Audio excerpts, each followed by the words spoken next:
of the Rubik's Cube. Hungarian design teacher and serious puzzler Erno Rubik assembled his first cube puzzle in 1974 and called it the Magic Cube. After a toy agent pitched the puzzle to Ideal Toy and Novelty Company, it renamed the puzzle Rubik's Cube and began putting it in stores in 1980. Soon puzzlers all over the world wanted to solve the cube. Within 2 years they bought 100 million of them, making Rubik's Cube the title of most popular puzzle in history.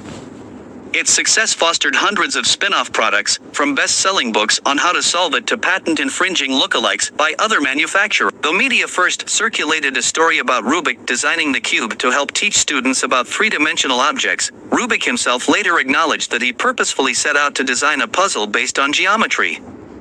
The 27 tiny cubes, called kubies, produced a truly challenging puzzle. Each carried one of 6 colors, and when assembled they formed a square.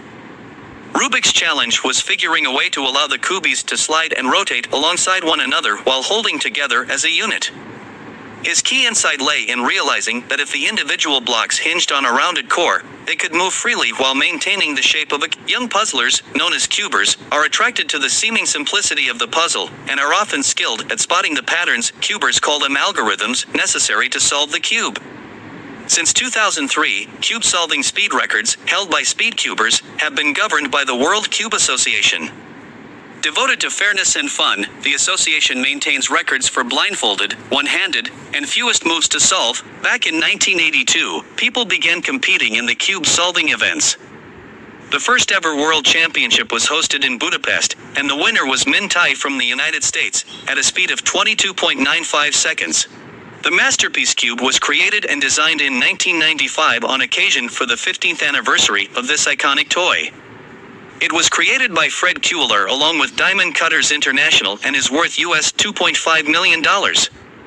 In the initial days of Rubik's Cube release, a 13-year-old boy, Patrick Bossert, had published a book called You Can Do the Cube in 1981.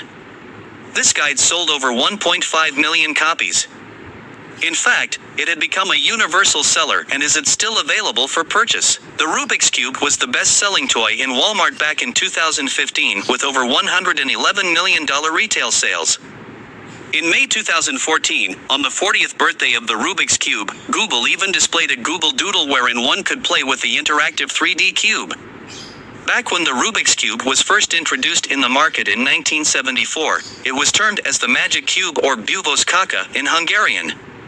In order to overcome the international patent challenges that had arisen in Hungary, the Ideal Toy Corporation, which had bought the rights to this puzzle, changed the name to Rubik's Cube in 1980.